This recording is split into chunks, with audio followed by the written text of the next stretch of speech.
Hello, good morning बच्चों। आप सब स्वस्थ और सुरक्षित होंगे। इस नई सुबह में नई क्लास में आप सभी का स्वागत है। तो 6th क्लास के इस चैप्टर में हम लोगों ने पिछले वीडियो में पढ़ा था हमारे महाद्वीपों के बारे में। सभी महाद्वीपों के बारे में मैंने आपको अलग अलग बताया था। हर महाद्वीप की क्या खास बात है, क्या उसमें प्रमुख चीज़ है, नदियाँ को कैसी हैं, या किस में पर्वत हैं, किस में आपके घास के मैदान हैं।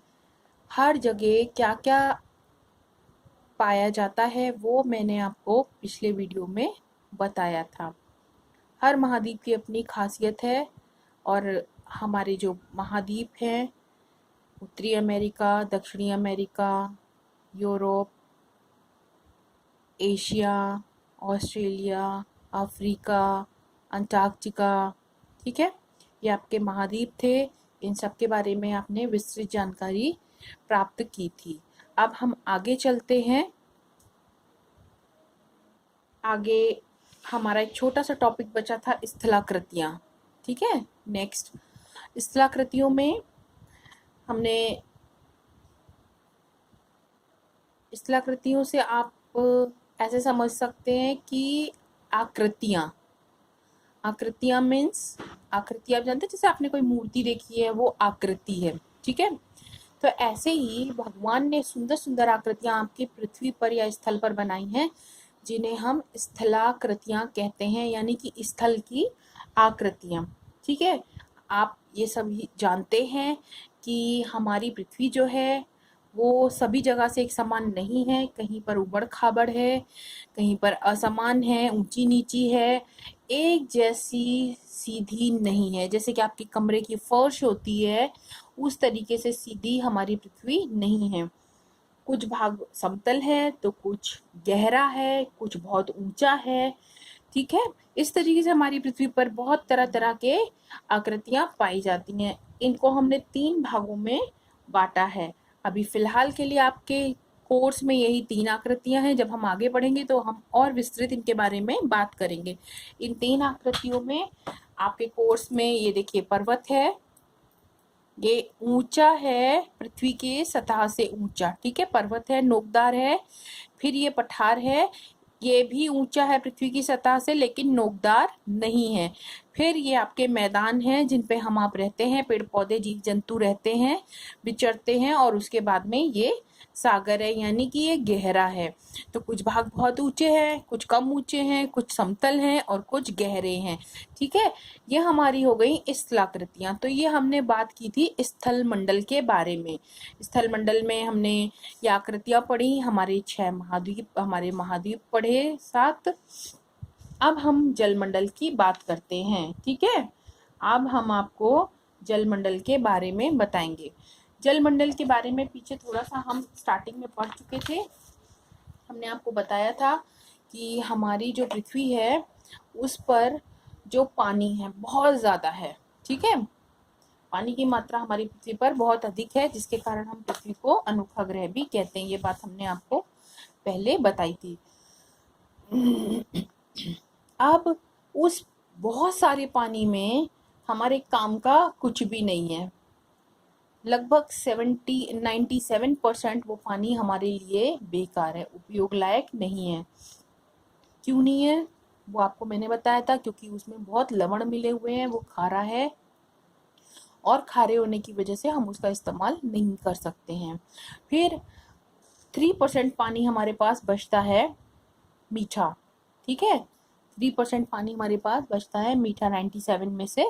वो 97 जो खारा पानी है वो खारा है और 37 मीठा, याद रखिएगा। और जो मीठा पानी है वो हमें हिमनद भूगर्भ में संचित जल, यानी भूमि के अंदर जो जल है उसके रूप में हमें मिलता है। और उस 3% में से भी 0.03% केवल पीने योग्य हमारा पानी है। ये देखिए, ये ध्यान रखिएगा, दोनों चीज़ें। 3% कुल पानी है और 3.03% हमारा पानी पीने योग्य है। इसीलिए कहा जाता है पीने के पानी को या पानी को बहुत संभाल के खर्च करो, अन्यथा भविष्य में पानी की कमी हो जाएगी। क्लियर है? अब हम बात करेंगे जो हमारा बहुत सारा पानी है जिसकी हम बात कर रहे थे, जो हमारे महासागरों में विराजमान है, महासागरों में मिलता है हमें, उसकी बात।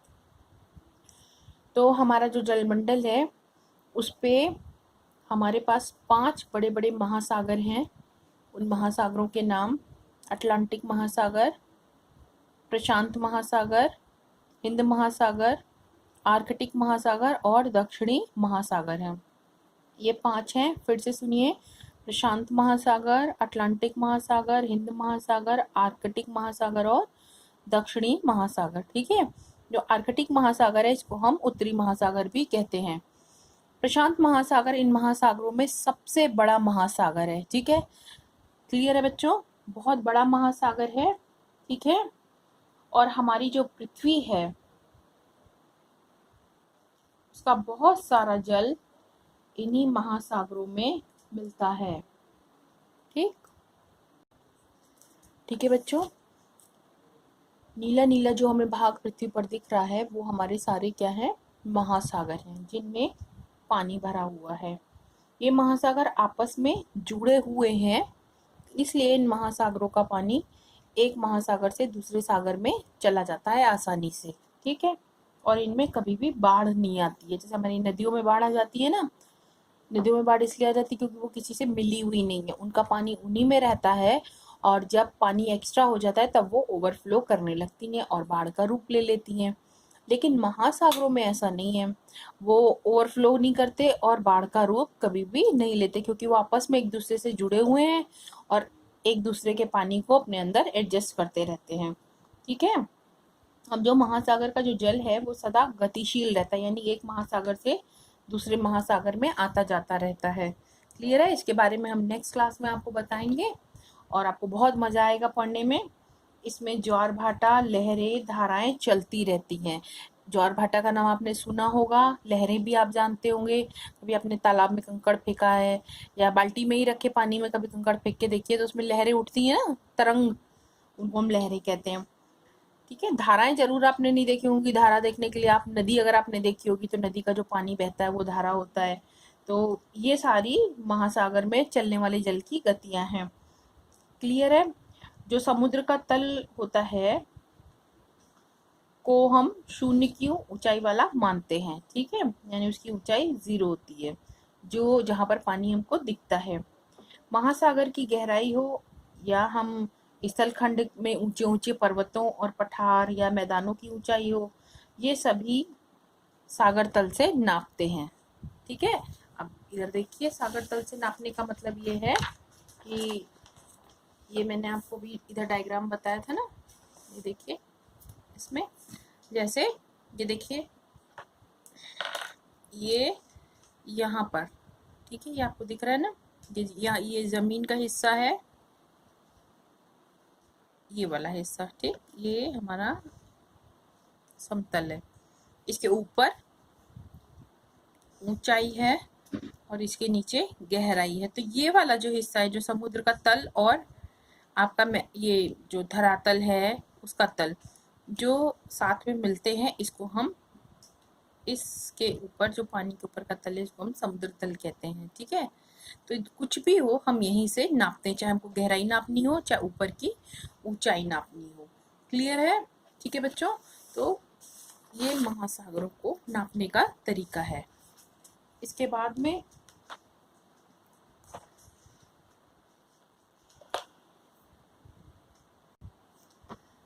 हमारी जो पृथ्वी पर जो जलीय भाग की अधिकता है, इसी अधिकता के कारण, क्योंकि हमें नीला दिखता है पानी के ज़्यादा होने की वजह से, इसलिए हम इसको नीला ग्रह भी कहते हैं।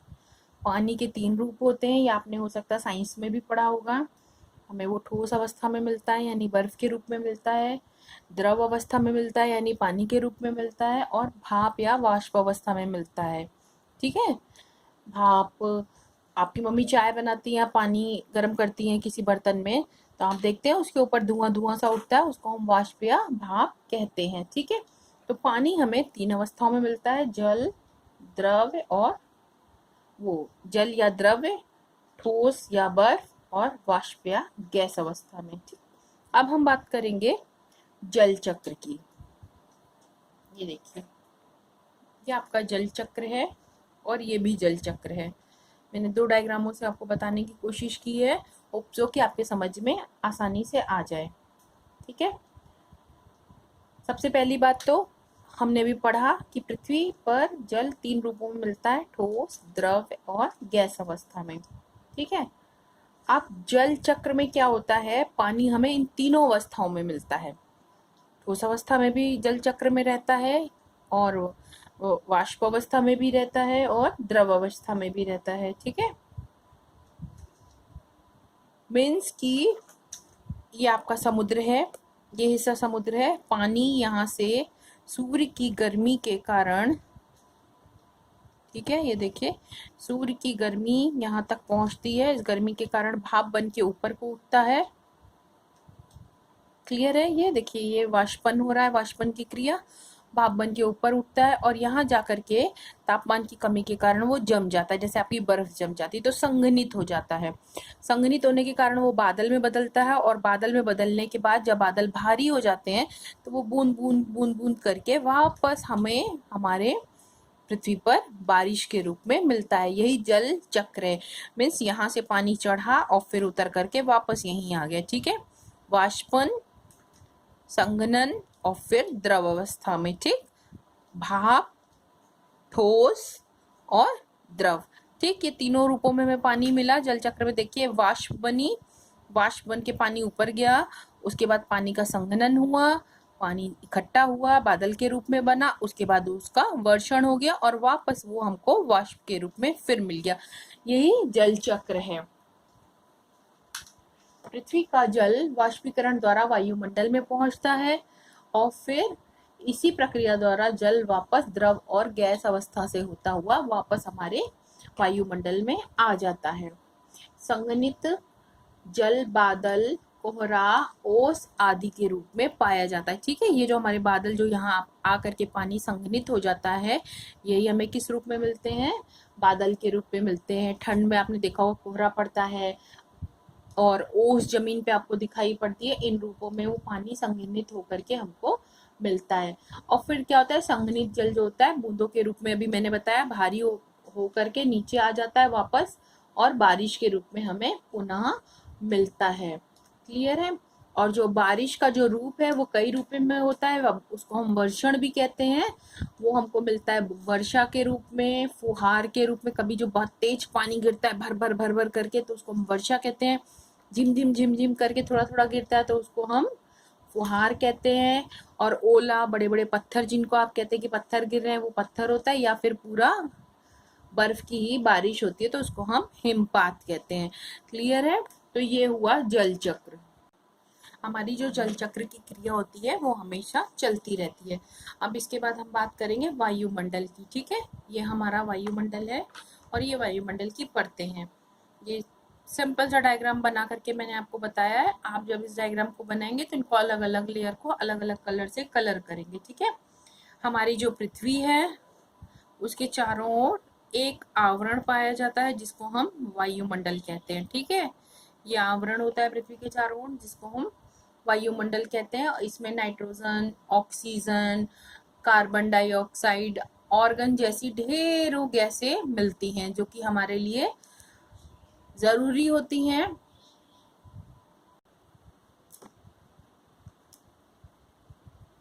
ये गैसें हैं, ऑक्सीजन जैसे हमको सांस लेने के लिए बहुत ज़रूरी है, नाइट्रोजन पेड़ों के लिए बहुत ज़रूरी है। ठीक है, कार्बन डाइऑक्साइड भी पेड़ों के लिए बहुत ज़रूरी है। तो इस तरीके से ये सब गैसें हमारे चारों ओर हमारी पृथ्वी को घेरे हुए हैं। और वायुमंडल हम किसको कहते हैं, हमने भी आपको बताया कि पृथ्वी के साथ साथ पृथ्वी के चारों ओर जो आवरण है वो क्या कहलाता है, वायुमंडल कहलाता है। ठीक है। इसको कुछ सतहों में हमने बांट रखा है, जिनमें हमारा शोभ मंडल है, समताप मंडल है, मध्य मंडल है, आयन मंडल है और फिर उसके बाद बहिर्मंडल है। क्लियर है बच्चों? ये हमारी 1 2 3 4 5 लेयर्स हैं। फर्स्ट शोभ मंडल, समताप मंडल, मध्य मंडल, आयन मंडल और बहिर्मंडल। आपको भी बस इतना ही याद रखना है, बाकी इसकी डिटेलिंग हम लोग नेक्स्ट क्लास में पढ़ेंगे। जो हमारा वायुमंडल है उसमें नाइट्रोजन जो है, नाइट्रोजन गैस जो है वो हमारी 78% है, ठीक है। और ऑक्सीजन गैस जो है हमारी वो 21% है। बाकी हमारा 1% जो बचा उसमें हमारी अन्य गैसें हैं, ठीक है, जिनमें आपकी ऑर्गन है, कार्बन डाइऑक्साइड है, इस तरीके से।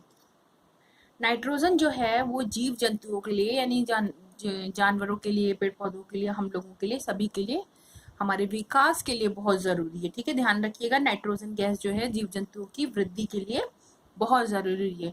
और उसी तरीके से ऑक्सीजन गैस, अभी मैंने आपको बताया कि हमारे लिए, हमारे जिंदा रहने के लिए बहुत जरूरी है। अगर ऑक्सीजन नाइट्रोजन नहीं होंगी तो हमको जीवन जीने के लिए समस्या उत्पन्न हो सकती है।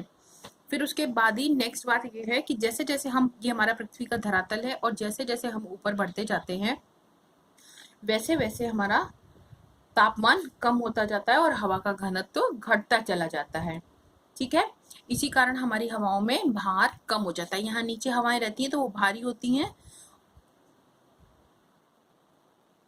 और जैसे जैसे ऊपर को बढ़ती हैं उनमें भार कम होता जाता है, वो हल्की हो जाती हैं। समुद्री क्षेत्रों पर हवा का घनत्व अधिक होता है और ऊंचाइयों पर हवा का घनत्व कम होता है। इस चीज को भी ध्यान रखिएगा, समुद्री क्षेत्रों पर हवा का घनत्व अधिक और ऊंचाई पर जाने पर हवा का घनत्व कम होता जाता है। जैसे जैसे हम ऊपर बढ़ते चले जाते हैं, अभी मैंने बताया, तापमान हमारा धीरे धीरे कम होने लगता है। और यही कारण है कि जब हम ऊंचे पर्वतों की तरफ को बढ़ते हैं तो हमें बर्फ मिलने लगती है। तो आपने अपने फ्रिज में फ्रीजर को देखा है, वहाँ तापमान कम होता है नीचे फ्रिज की अपेक्षा, इसलिए फ्रीजर में हमें बर्फ मिलती है। जैसे जैसे हम ऊपर को बढ़ते जाते हैं हमें पर्वत शिखरों के ऊपर बर्फ मिलती जाती है, हवा का दबाव कम होता जाता है। और जब हम पर्वतों की तरफ को या ऊंचाई की तरफ को बढ़ते हैं तो हमें सांस लेने में धीरे धीरे परेशानी होने लगती है, ठीक है।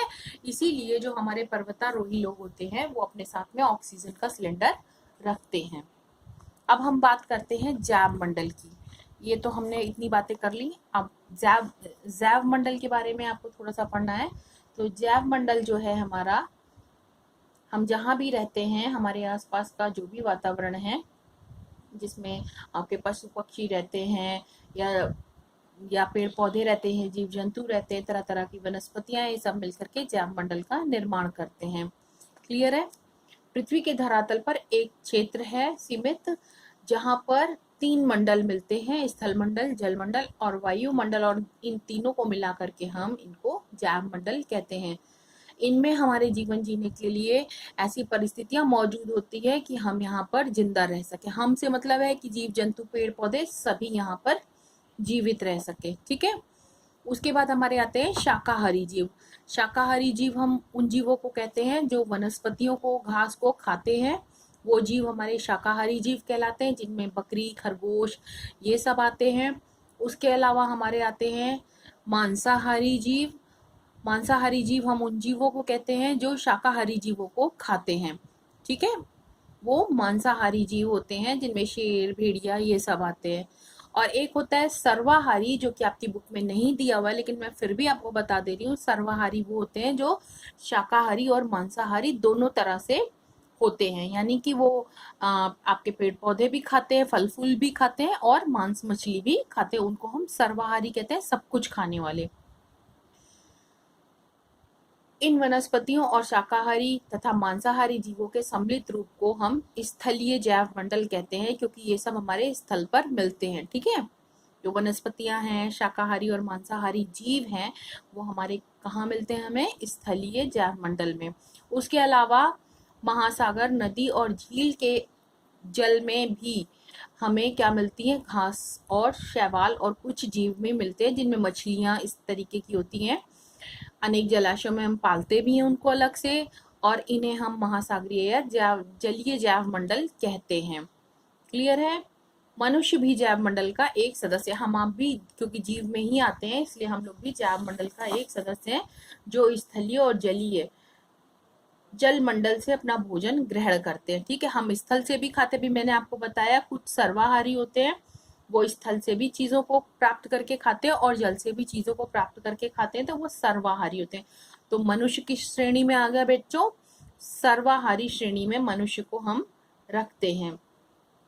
जैसे शाकाहारी मानव जीव मंडल से फल फूल और सब्जी खाता है, और मांसाहारी जो मानव होता है वो क्या खाता है, बकरी, मछली, मुर्गा इत्यादि को, और दोनों खाने वाले दोनों को खाते हैं।